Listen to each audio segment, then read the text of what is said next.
Ladies and gentlemen, good day and welcome to the Automotive Axles Q1 FY2024 earnings conference call hosted by Batlivala & Karani Securities India Private Limited.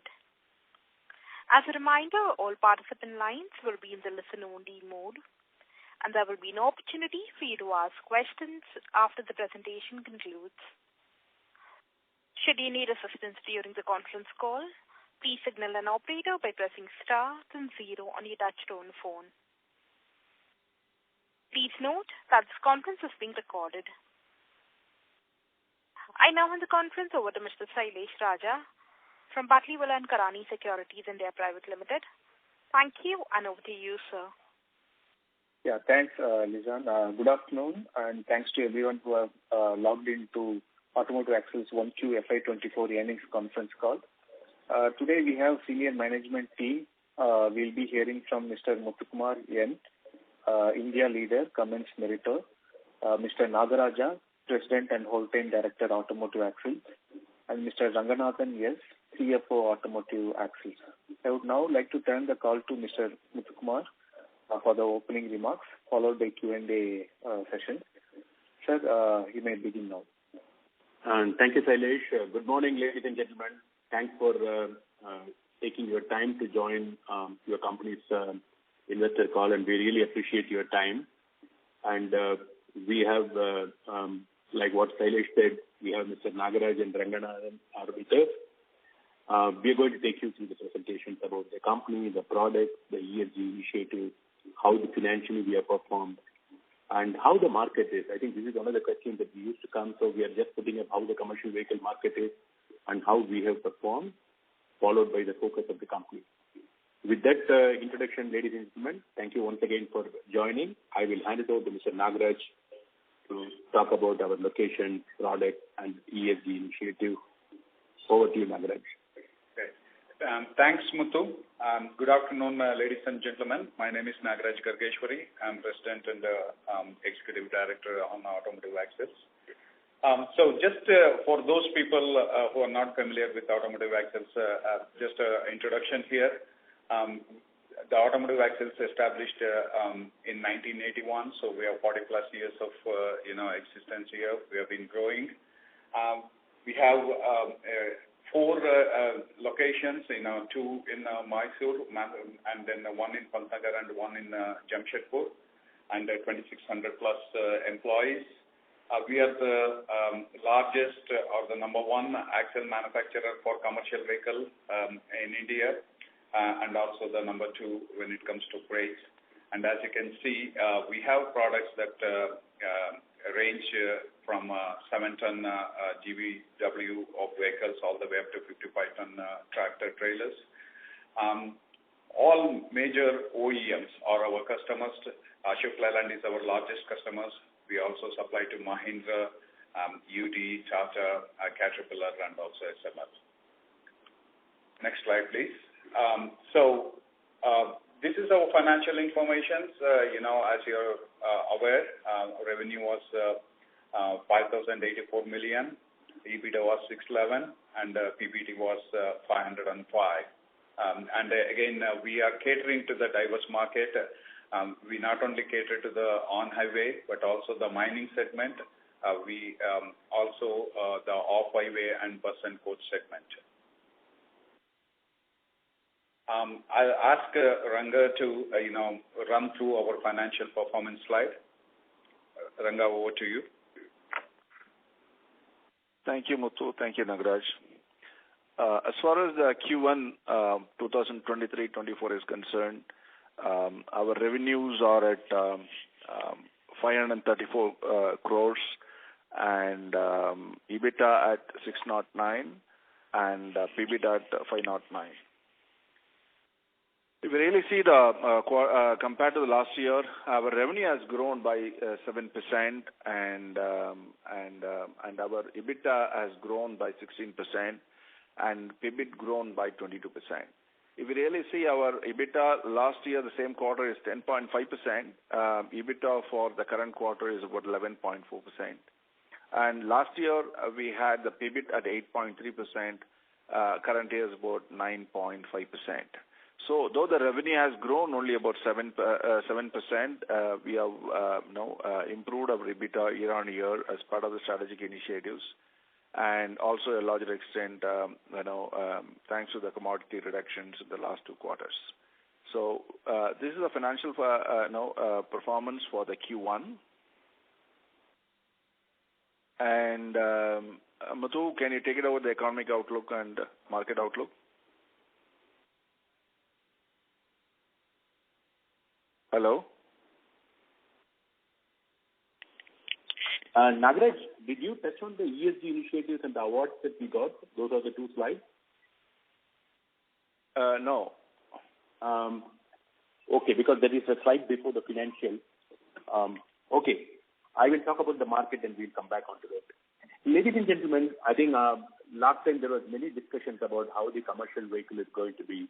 So we had a discussion we took up with SIAM, we took it from the various other sources, IMF and all, find out how India continues to be the fastest growing economy. You all know that, and we are in a very, very advantageous situation at this point of time. The IIP, even though it has dropped, continues to be good. The projection for the next year is going to be at 6.5 GDP, with the diesel prices standing flat and the realization for the rental of truck going good, and with the amount of infrastructure boost that is coming up from one side from the government, the voluntary vehicle scrappage policy available here, we are looking at how we can continue to grow. The commercial vehicle segment is absolutely to be very, very positive. I think you have more information that you would have heard from various OEMs, but we are quite confident that the market is going to be flat or single-digit growth, which is going to happen for the next couple of years in our industry. With that outlook, for the first time, we are also showing you how the market has performed over a period of last 5-6 years. If you see in FY24, the first quarter has done 97,000. Even though the market is less when compared to the Q4, traditionally, if you look at, we are similar to last year of first year Q1, and the rest of the Q4 quarters look very good. So at this point of time, we are very, very confident in the commercial vehicle market. 7.5 tons and above will cross about 420K, which we are taking a very, very pessimistic view of 3%, but it can be more than that on the market outlook. Last time, most of you asked the question on, hey, what's happening between how you guys are growing. If you look at this slide, the growth strategy, what we have given, in the year 2018-19, our revenue was 1,942 crores. The industry volume at that point in time was the highest of 476,000 vehicles. We were at an EBITDA of 11.9%. If you look at over a period of years, in 22-23, even though the commercial vehicle market is still about 16 to 17% less, your company is able to grow from 1,942 crores to 2,300 crores, which is about 17 to 18%, which clearly shows that our dependency on on-highway business is coming down, and we are growing in other segments. We have been asking for the numbers in the other segments like export, off-highway, but we thought that this particular slide will give you a confidence on how much we are growing. Even though we are not giving an absolute number to you, I just want to let you all know between 2020 and now, our exports have grown up by more than 24% for the global market. Also in the bottom, if you see, our earnings per share is given. In the 2018-19, when we were at the peak, our earnings per share is about 80. And now, for the 22-23, it is at 107.22, which continues to give, we add values to every shareholder. We will take any questions on this during the question and answer session, but going back into the focus areas, we are seeing that the market to grow at about 5 to 8%. What I said, the plant will continue to focus on Industry 4.0. Last time, Nagaraj presented you on how the company is taking the digitalization initiatives and how we are going towards paperless office. The focus will be there. Ranga was mentioning that the commodity price softened. However, we continue to focus on commodity recovery from the customers on one side, and at the same time, the plant is continuing to work on conversion costs and the cost reduction in materials. The focus on improving conversions and material cost performance will continue to be there, while on the top line, we continue to penetrate into the market share. Our revenue growth in non-on-highway business will continue to be there, of course, enhancing profitability will be focused. We can achieve this only by enhancing the customer value. Your company is making more and more reliable product, and the product reliability is getting improvement. And also, we'll work with customers to make sure that our responsiveness to the customer is much better. Thereby, the customers consider us as a preferred supplier and preferred partner. Nagaraj touched upon the new product that we are launching. All the new products are modular design, which means that when the scale goes up, our profitability can be substantially grown up. We as an organization believe people make the difference, and continuous work on employee recognition, employee engagement, and operation excellence will continue to be our focus area. The next slide talks about the emphasis on people and the environment. We know that we need the intelligent quotient, emotion quotient, and physical quotient for the people. So a lot of training, both in terms of the technical training, management development program, supervisory development program, and feedback and learning reviews are going with the team to make sure that our team is a competitive team and always they stay ahead in the market. We are corporate responsible citizens, and we owe it to the Mother Earth and also the society we live in. We continue to focus on skill development in the areas where we operate, developing a greener environment, conserving water, and making the people aware of this. And of course, we at the Mysore are starting a program for developing a positive attitude for the drivers and the city bus drivers to make sure that it's a tourist-friendly station, and also getting into the safe driving behavior in the city of the Mysore where we are, along with the district administration. Diversity, equity, and inclusion are the key, and the gender diversity milestone is being identified, and the team is working very, very positively on this. In terms of sustainability and governance, water positive, 80% energy from renewable source by end of next year are some of the milestones that the team is working on to achieve this. On to the next slide on the key actions to manage the business successfully. Employee well-being. Our organization strength depends on how well our employees strength. Employee well-being is continuing to be a focus area for us. Atmanirbhar Bharat, with the amount of opportunity that is opened up by government, will continue to increase our exports, continue to increase our defense. Alternative technology, disruptive innovations, and value engineering. Thereby, we are always competitive with the customers, and the customers identify Cummins Meritor and Automotive Axle as a preferred solution provider.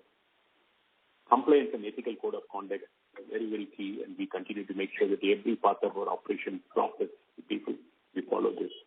And moving towards the journey of destination zero or towards zero carbon emission continues to be focused. We just missed one slide on the slide number 5 on the award. Last month, or for the year of 2023, we have been awarded with Exporter Award by the Karnataka government for the largest exporter. So even though we don't put the numbers, you can understand the government recognition for our commitments to keep on export from this unit. Your company is also awarded with a best performance on ESG by our largest customer, Ashok Leyland, looking at the systems and process in our company towards our journey towards destination zero. With Mahindra Trucks and Bus Division, normally a supplier is awarded with improved delivery, improved quality. But with the overall performance of the organization, your organization is awarded with the best business partner of the year, which clearly gives us an edge over how the customer feels. The customer doesn't treat us just like a supplier, but they feel that we are a business partner working with them and making their business to grow. If you see, all the 3 awards are coming to the front-end company, but of the hard work and contribution from the back-end organization of Automotive Axle. With that, ladies and gentlemen, I'm just opening it to the question and answer session. Nagaraj, you want to add anything before we leave it to question and answer? No, we are good. Okay, thank you. Shailesh, over to you to take out questions. Thank you. Ladies and gentlemen, we will now begin with the question and answer session. Anyone wishing to ask a question may please press star and 1 on your touchtone telephone. If you wish to remove yourself from the question queue, you may press star and 2. Participants are requested to use handsets while asking a question. Ladies and gentlemen, we will wait for a moment while the question queue assembles.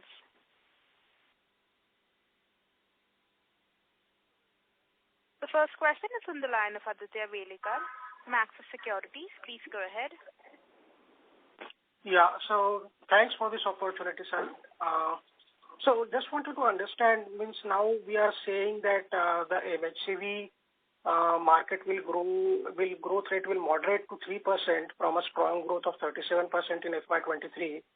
So what are our key growth triggers going ahead? Means given that the pace of CV industry growth is slowing down as compared to last year, are these new products which will drive our growth, or exports, or any capacity additions? What are your mid-term or long-term plans for getting away from the volatility of this cyclical space and coming up with a sustainable growth outlook? Thank you. I will divide your question into two. One is what we are doing internal, what we are doing external. Commercial vehicle market, you are saying that it is slowed down, but we strongly believe that the slowdown in first quarter is just an inventory correction, and we are already seeing that the market is picking up in this quarter. So we strongly believe that our projection of 3 to 7% single-digit growth will definitely happen. The trigger for this indicator, if you see the voluntary vehicle scrappage policy, the government spent towards public transportation. If you see last 3-4 years, the government spend on public transportation was not very less. A lot amount of bus orders are coming, so your company will continue to present. The third is the amount of infrastructure projects and the road work that's going on. We believe that the tipper sales will continue to be good. And the country is also looking at favorable monsoon, even though it is not going to be more than, but it could be average monsoon, which means the agricultural output will be good, and we will have a good amount of good transportation. These are the external indicators we see on top of the government's initiatives and our ability to export more to the customers. These are all the indicators that we are looking at from the external. Internally, as I said, between 2020 to now, we have almost grown our exports by 2 times. We have Nagaraj presented during the product strategy, which I will ask him to talk to you later. Most of the new products that we are introducing has a higher content per vehicle, and also the reliability is more.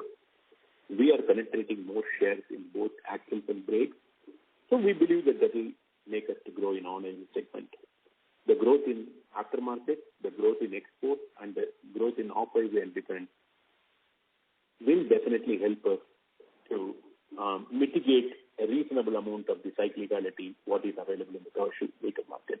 Nagaraj, you want to add something on the products and how you are improving the reliability to take care of the market and customers?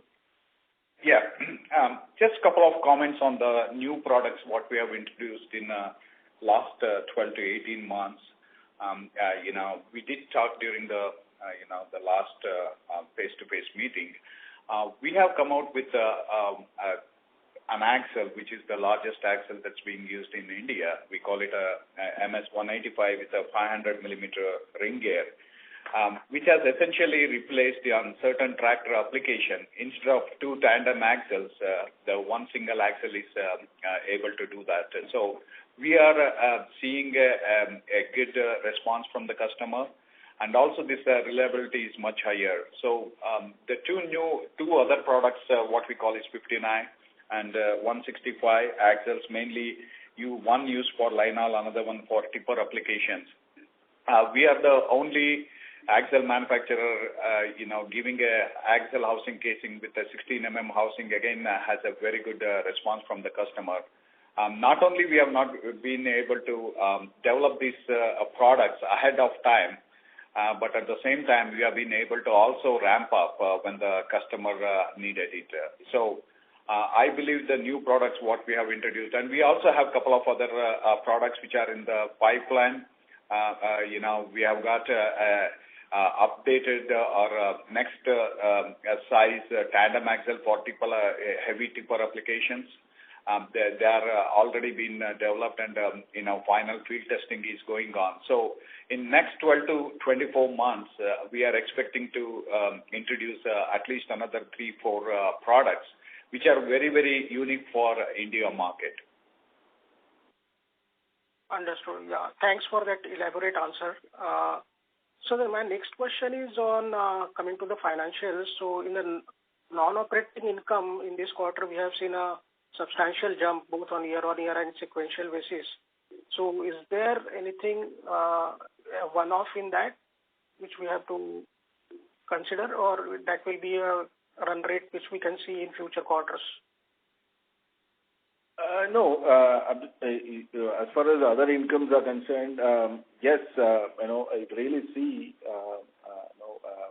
the Q4 of peak volumes has given us in a good cash position as far as the Q1 is concerned. And with the dividends expected to distribute in the month of August, and that one advantage of earning some better return on the surplus cash is what witnessed in the Q1. That is one. And definitely our realization on the scrap has also been better in the first quarter. So there are the two major reasons. Definitely we are taking a lot of initiatives to see that how we optimize the return on the surplus cash we have. You'll see the small momentum the coming days, but it's more towards, though there's an increase, but the share is increasing because the overall volume is down compared to the Q4. Understood. So my last question is in that in previous calls you have touched based upon new segments like construction equipment and off-highways where you are planning to enter and gain some market share. So any update on that? Sir, we continue to focus on our off-highway and defense is what I said. Of course, while the defense has picked up with some of the new programs that we launched in terms of the construction, the Indian commercial construction market is completely different from the global. And these products, what we need to go for is a high cycle of product development. So we have currently few products that running on with few customers, but rest of the products we are developing, and it will take about next 2 quarters for us to get into the customer with the launch. Okay. Thank you. Thank you. A reminder to the participants, anyone wishing to ask a question, may please press star and 1.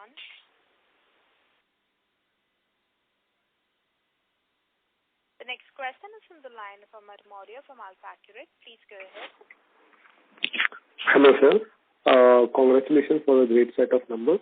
Sir, I wanted to understand, so our FY23, our gross margins were, slightly under pressure because of RM inflation, and this quarter there has been a very healthy recovery in the gross margin. So is this because of recovery in our RM inflation, or is this because of some mix change, and can we expect our gross margins to sustain or improve from here on?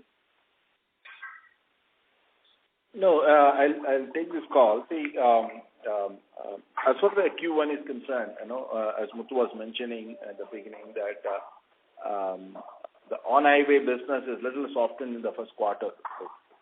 And we are able to get a good share from the export and the aftermarket due to the reduction in on-highway. Of course, aftermarket, this quarter we have done better than the last quarter. Definitely, that is actually mix is one of the contribution. Second, our lot of cost reduction initiatives part of the Mission 25. That is the second important point, and these are all basically the two main. And definitely, the last year you said that the increase, then the commodity price little softened. That's also marginally contributed for improvement. So in terms of sustenance, so again the off-highway picks up. Definitely, though the export and the aftermarket, the volumes continue to play the same role, slightly better role. But on-highway picks up, that share may come down, that may neutralize the margin. But to just reassure that our strategic initiatives in terms of metal cost reductions is a continuous focus we are giving from the management perspective. to improve the gross margins. So commodity is not in our control, but other than that, all other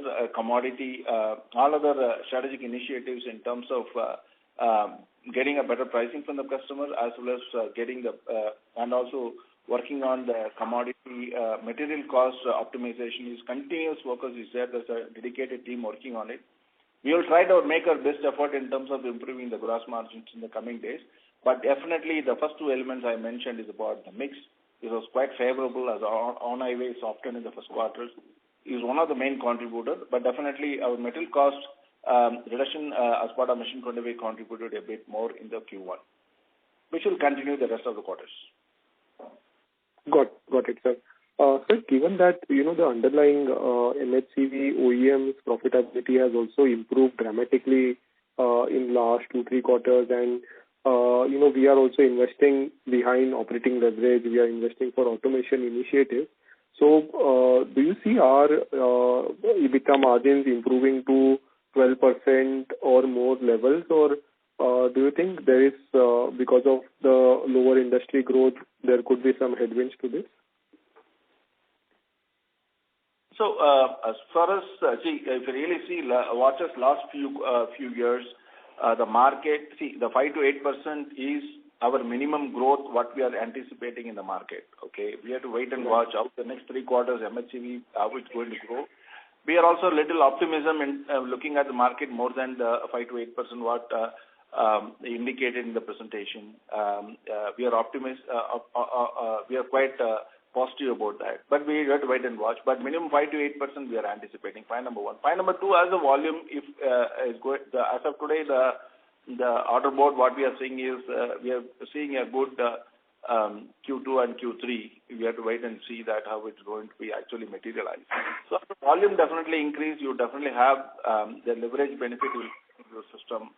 And definitely our aspiration to controlling the fixed cost and optimizing the material cost is always on the card.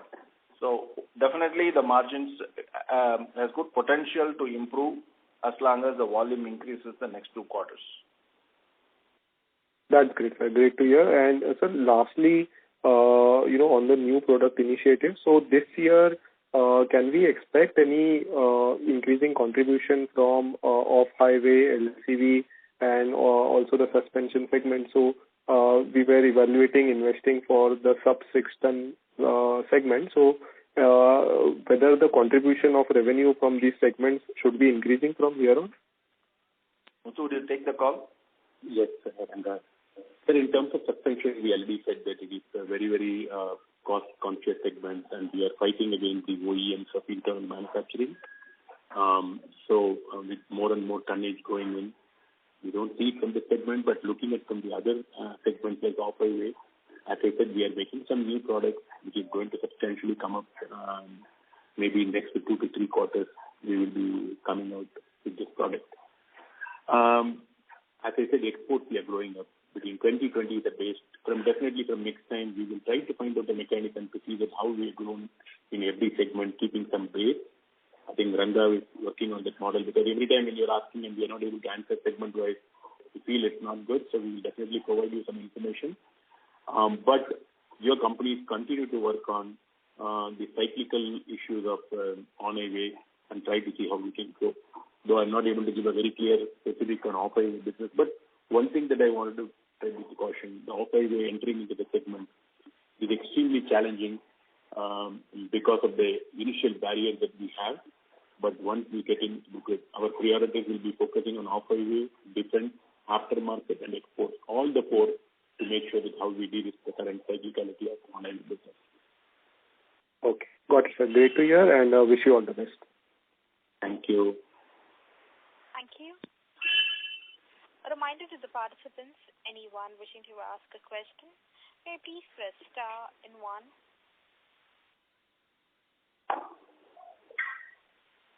The next question is from the line of Dhaval Shah from Girik Capital. Please go ahead. Yeah, good afternoon, team. Firstly, can you share the revenue from axle and brake segment for the quarter and also for the last financial year? Ranga, over to you.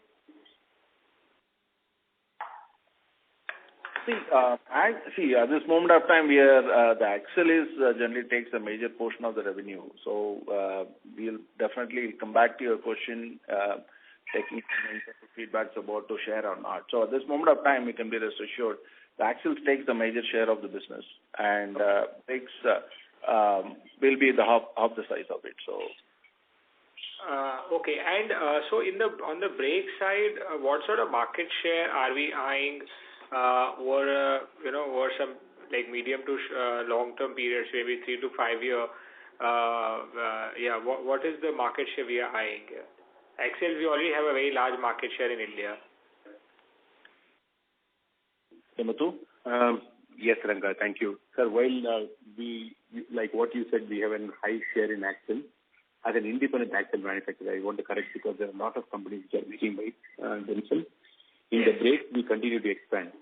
At this point of time, the way in which we are going, I can only tell you by 26, 27 will be the largest commercial vehicle brakes manufacturing company.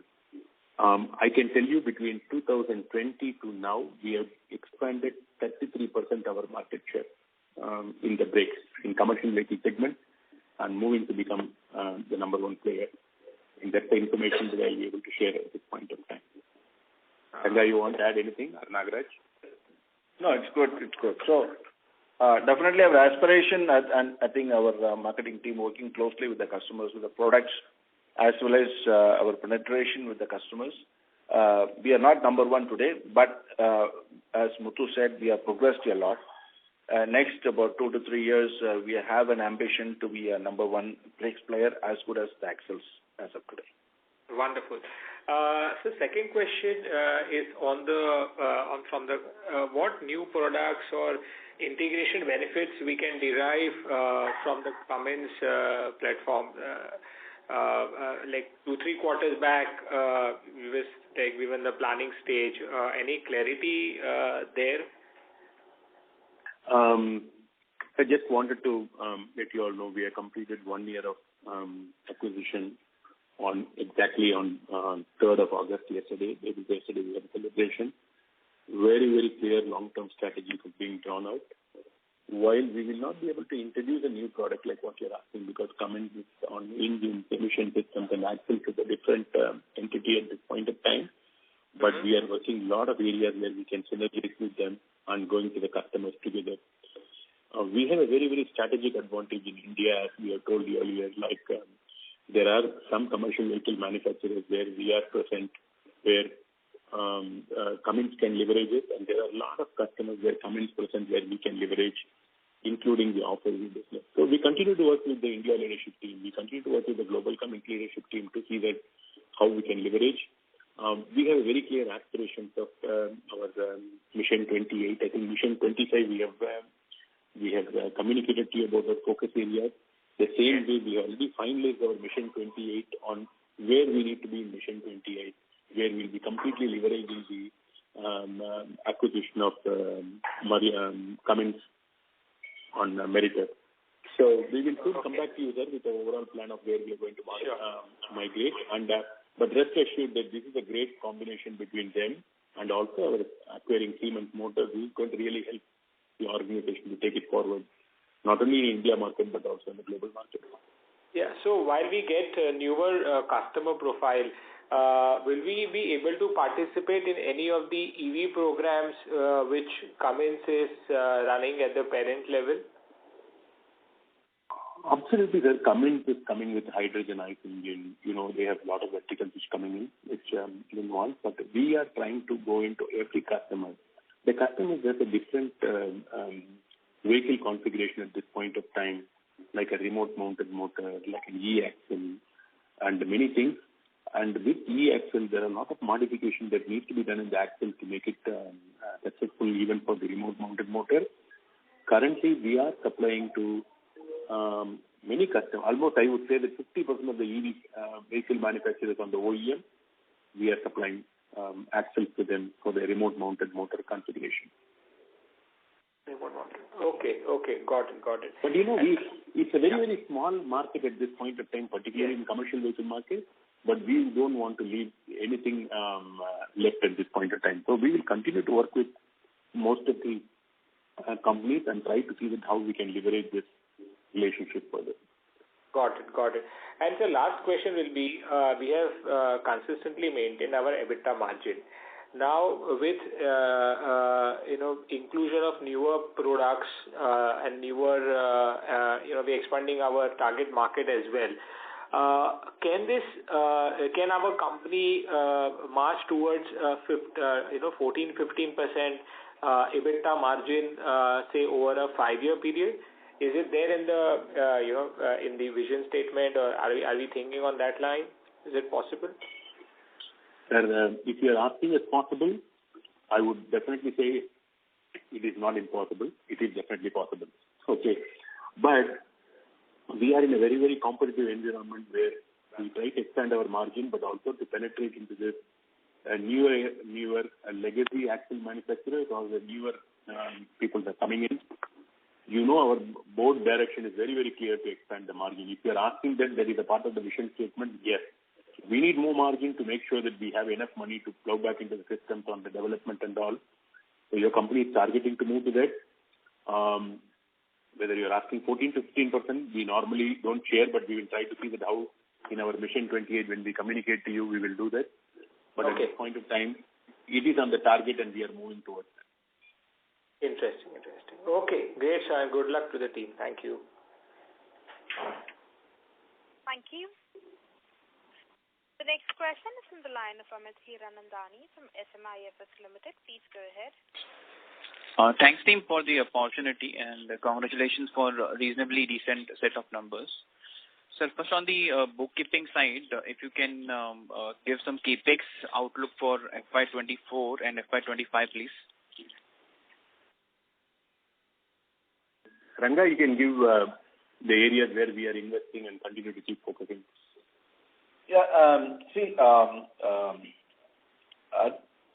With the last capex we expanded in the year 1920, and the major capacity expansion to ensure seeing that market growth, we have invested.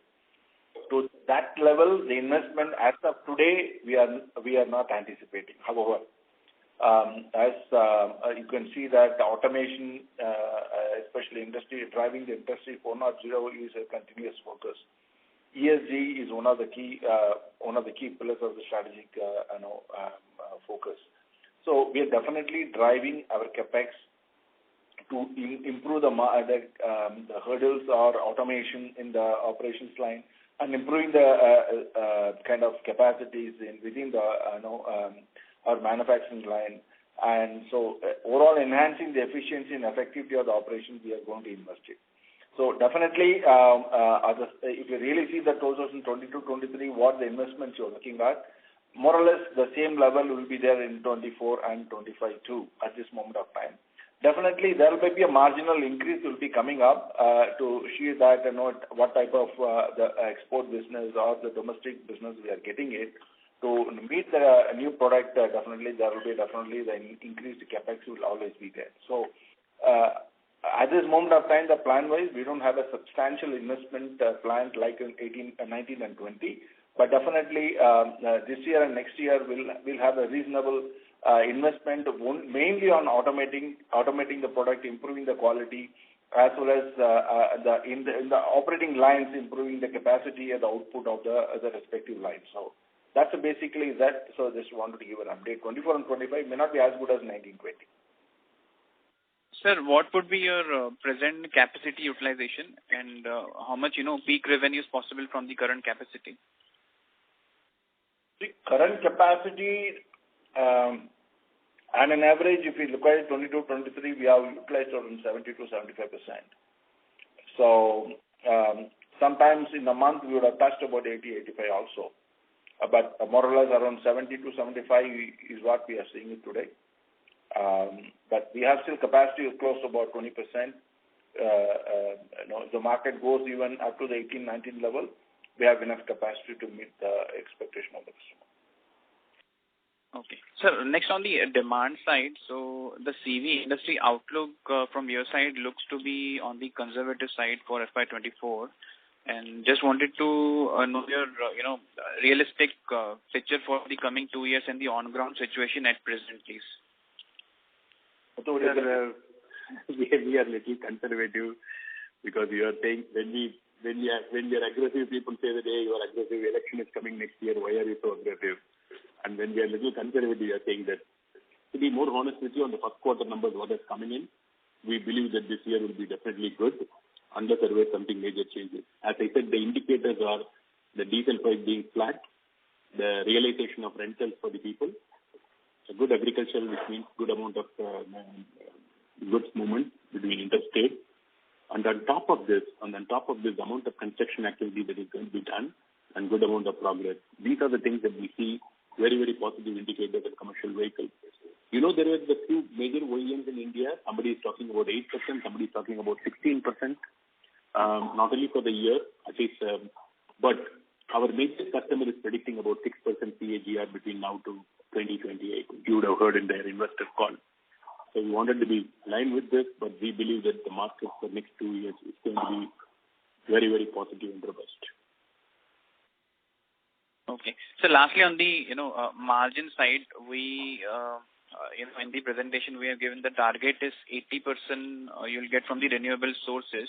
So presently, how much power we get from the renewable energy, and by when this 80% sourcing will come, and what would be the cost savings expected by then? Continuing with the margin side, just if you can, give your take on the commodities going forward and any internal target to take the margins in the mid-teen by FY2025-26, please. So in terms of renewable power, what you asked, we are currently at about 30%, but I'm just saying it's between 25 to 35 because consumption also keeps varying. Okay, we're getting about 8 megawatt power now. We will be just moving into, like what Nagaraj presented during the presentation, we'll be migrating to about 80% by 24 end. If you're asking the savings for that, the savings is relative. We're talking about the savings in respect to the current electricity bill, and the electricity bill keeps on changing. So we are becoming a group captive, and then we are moving into that. And definitely that will add to the bottom line. More than the bottom line, more than the financial, we are more focused on the carbon neutral the journey that we are going in, and achieving the coming target of destination zero. Just for information, we just don't work only on migrating to conventional power, the renewable power, but also the plant is taking a lot of initiatives to reduce the consumption of power. The plant is trying to find out that goods movement for both inbound and outbound by using vehicles which are using less carbon emitting systems, like moving into CNG or working with LNG or the battery. So many more initiatives are being taken up to reduce the carbon emission at total. If you ask us for the savings specifically, I think it's a bit difficult at this point of time to share specifically onto that. As a cost reduction, I think Ranga and Nagaraj, both of them explained earlier.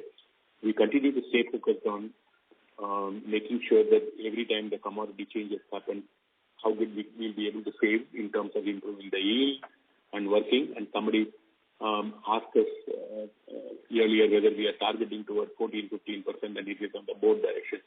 Yes, the board direction is to expand the margin, and your team is continuing to work on this. We work in everything, conversion, fixed cost, and of course in terms of the efficiency of conversion and procurement and raw material. And of course in the design cost, all the segments going there, which makes sure that we work on expanding the margins. Okay, sir. Thank you and wish you all the very best. Thank you. The next question is from the line of Amar Maurya from Alpha Accurate. Please go ahead. Hi, sir. Thank you for the opportunity again. So I just wanted to understand on the off-highway segment, what could be the size of the off-highway segment right now in India that for the product you are targeting, and who are the major competitors, and is the pricing in the market, leading to more margins, are more competitive than the MHCV segment, or is it more import-driven and hence margin can be better here? Sir, off-highway segment, if you ask us whether off-highway is profitable than on-highway segment, it again depends on the organization's ability in doing this. I don't want to do that comparison, but I can tell you that it's going to be very, very tough in competition. Even if you look at the entire market, most of the team is making their in-house manufacturing, and we don't have a ready-made global product which can be brought into the system. Because the type of vehicle what India, for example, the JCB's backhoe, is not available anywhere outside the country. It is unique and they are making by themselves. They hold more than 80% share. So most of these companies are making by themselves, so it becomes extremely challenging for us to penetrate into that and also get into the cost reduction. At this point in time, our estimate says that we will be equal or less in terms of when we migrate into this, but a huge amount of investment in terms of product development and time is needed at this point in time. Having said that, wherever we are already present, we are trying to see that how we can expand this market and penetrate into this. Hope I have answered your question. Yes, yes, sir. It is available. I know what is the total market potential of off-highway, but that depends on so many other concerns, and it will be extremely challenging for us to talk without any proper document at this point in time. Okay, and we are developing both axles and brakes, or we are working only on the axles part? In those axles, we are supplying with brakes and the full wheel end so that it makes better concerns and better quality for them. Okay, got it, sir. Thank you and all the best. Thank you. A reminder to the participants, anyone wishing to ask a question, may please press star and 1.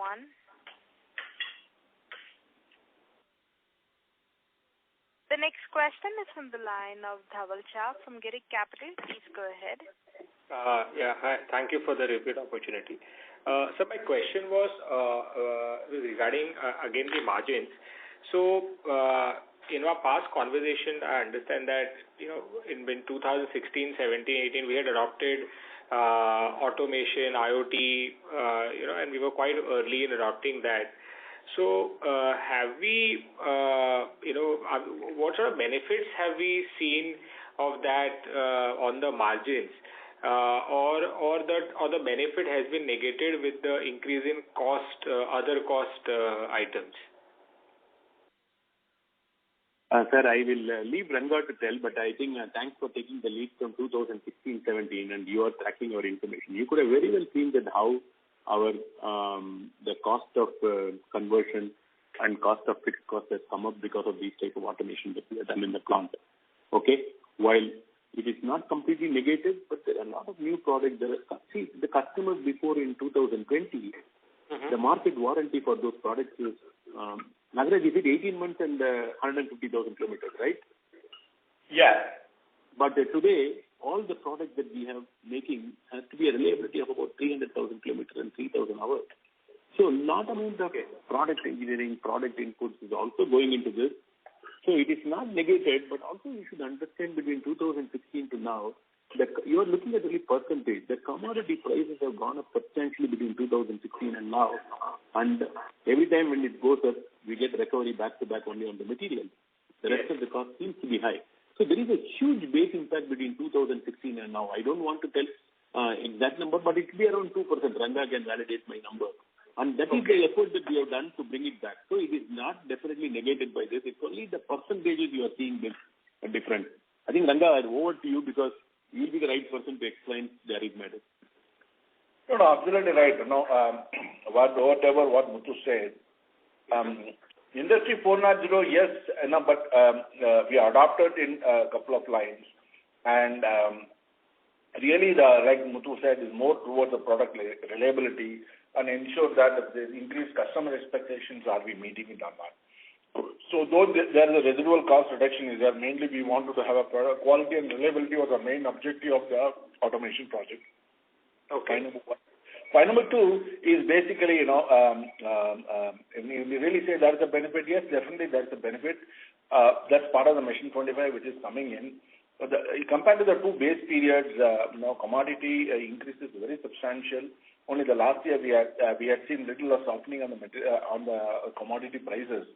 Quite a bit of, if you really see 18, 19 and now, my a very, very high level estimate, more than 2 percentage points of improvements we have brought in the P&L. If you've not taken any strategic initiatives towards the cost, towards all the lines, I think we may not be able to sustain this commodity, and we will be standing, at the grip of the market. So we have proactively taken a lot of initiatives, irrespective of the market conditions, that we have a target. We have mitigated the commodity, plus we have ensured that we have improved our margins for the last 3-4 years. It is a little bit unseen in the financial statements.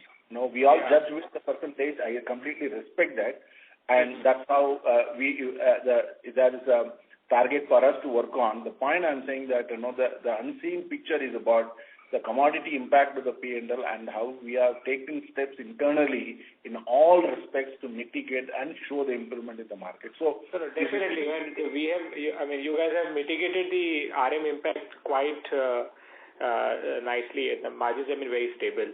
That's for sure. No. That's why you see that if you have your benchmark in your mind, you compare them with 17, 18 or something like that, or 18, 19, and compare them how they've grown, where they are from where they are now, and compare the automotive axle. You can definitely see a story for yourself. Got it. And sir, this comments, one is that on the product side, which we will get, but anything on the cost side in terms of our supply chain, in terms of better production techniques, anything of that sort, will come in, get us, which will also help us reduce the cost? So there is a global integration team operating at the the highest level between both the companies, which is working, looking at various costs like inter-unit transfers, what is the cost of freight, what is the cost of raw material, and benchmarking. And this integration is going to bring benefit for both. There are a lot of good practices in Meritor and Automotive axles, which will definitely get into Cummins. And the same way, the best practices of Cummins will flow in, which will synergize. I think that's the objective of this migration is going to help. It is the same thing that was happening earlier between Bharat Forge and Automotive Axle, or Meritor, and Meritor Global and Meritor India. So these synergies at point of time definitely is going to bring down the cost in terms of the organization structure. When it is going to be rationalized itself, it is going to bring down the cost. Various expenses, like whether it's the fixed cost, whether it's the conversion cost, it is going to bring down. And you will definitely see that the management is under fast track for implementing all these changes to bring down the cost. Okay. Great, sir. Okay, thank you very much. Thank you. The next question is from the line of Dhruv Agrawal from Niveshaay Investment Advisors. Please go ahead. Thank you for giving the opportunity. Sir, if you can throw some light on the order book in the upcoming quarter, it would be of great help, sir. Sir, can you repeat? I think I could not hear you properly. Yes, sir. Can you get my voice? Sorry to interrupt. Mr. Agarwal, can you use the handset mode while speaking and not the speakerphone? Yeah. Sir, if you can throw some light on in the order book in the upcoming quarters, it would be of great help, sir. Sorry, sir. Mr. Agarwal, we are not able to hear you. Hello. Sir, may we request that you use the handset mode and not the speakerphone? Okay. Sir, your voice is not audible. If my understanding is right, you are looking at the order book for the next 2 quarters. Is that right? Yes, sir. Yes. Thank you very much. See, that's the beauty of the automotive axles that come in Meritor. We have a defined business and we focus on the share of business with the customers, and the organization is highly agile. We never lose business just because of our ramp-up time or order board. Whatever the customer is asking and an agreed share, and whatever the business, then we continue to focus on this. As I said, when the market is set to grow by 3 to 4% in this year, you will definitely see that the revenue at an equivalent level, or in the last five years, if you see, we have always been doubling the market. That is what is the uniqueness of it. We'll continue to grow. While we have an order board for reference for the people in the supply chain team to gear up for this, as an organization, Nagaraj and team always works on to meet the customer demand, because in many cases we are single source and we can never say no to them. So we will continue to execute all orders which is coming to us, but at this point of time, you can just take the market growth as our numbers. Okay, thank you so much, sir. And sir, one more question regarding the CAPEX. Sir, if you can just quantify the amount, sir, it would be a help, sir. Ranga? Mr. Ranganathan, your line is in the talk mode. Please go ahead. Mr. Ranganathan? Oh, I don't know whether Nagaraj? So we seem to have lost the audio from the line of Mr. Ranganathan. Give me a minute. I'll just connect him back. Okay. By the time Ranga comes, Nagaraj, you are on the line? Okay, it looks like both of them got disconnected, both Ranganathan and Nagaraj. Is connected? Yeah, Ranga got dropped. No worry. There is a question on CapEx, how much we are spending and all. I just thought you'll be the right person to answer. So, like, if you can quantify, it would be a great help, sir. Hello. No, I just same point is one more gentleman has asked for it, so I answered the same thing. We'll be investing on the sustenance. The investments are largely based on improving the productivity and automation and quality related stuff. So definitely we will be case to case basis. We will be investing on the NPD related based on the new product launches and the customer requirements. This largely all this put together, we'll see that we call it as a sustenance budget, which my opinion may not go beyond 1 to 1.5% of your turnover. Okay. Thank you so much, sir, for the. Ranga, having said that, I just wanted to add up a few points. The product development is very, very key focus, and like Nagaraj presented in the meeting, there are many of the programs that we are working where we will be spending money on such programs depending on the customer need. While developing the product ahead of the market is a responsibility, when it comes to the industrialization, we may have to spend.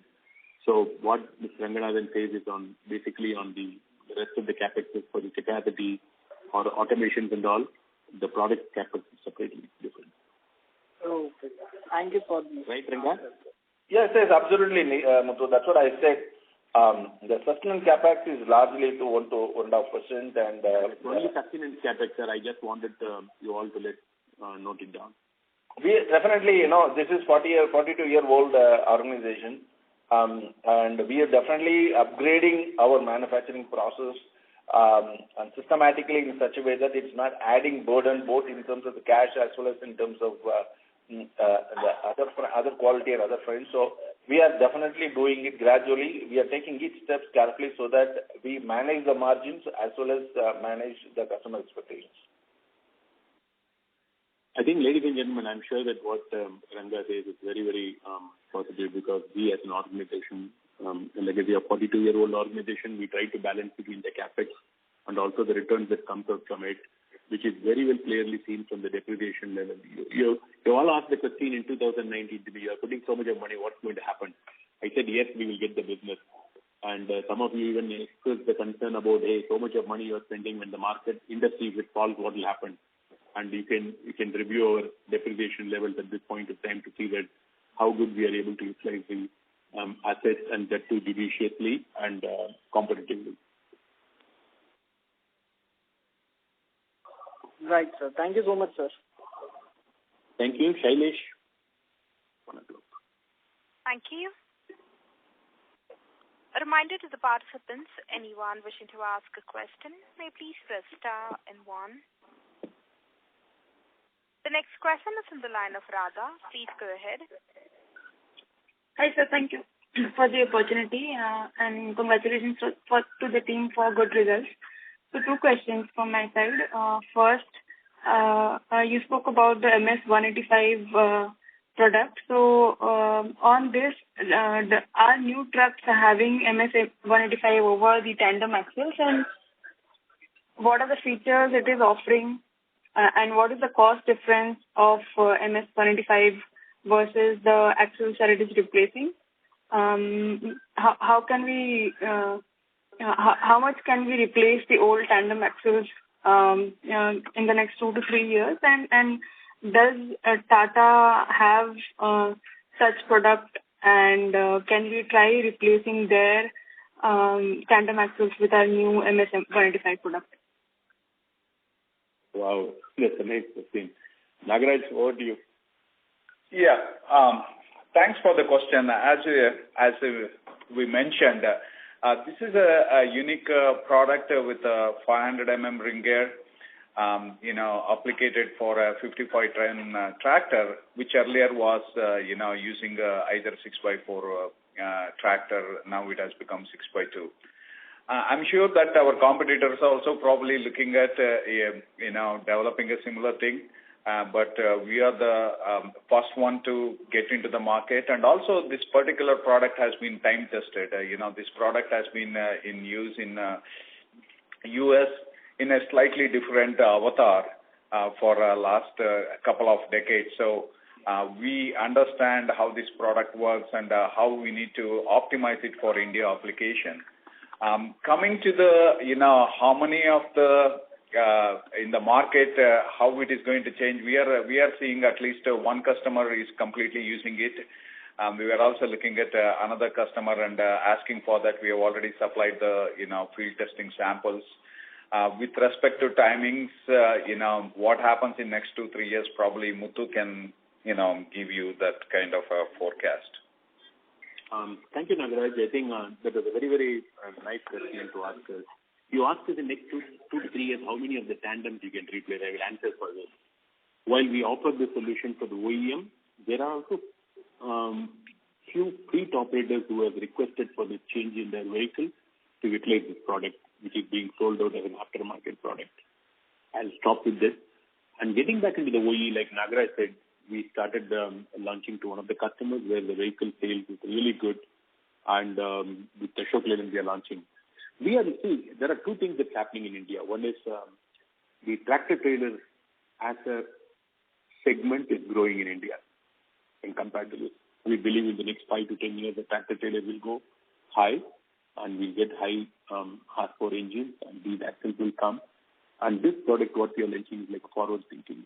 We are just launching the product ahead when the market is coming up and trying to help the market to launch this product. And these are the reasons why your company is considered as a business partner for the OEMs and not just like an axle supplier.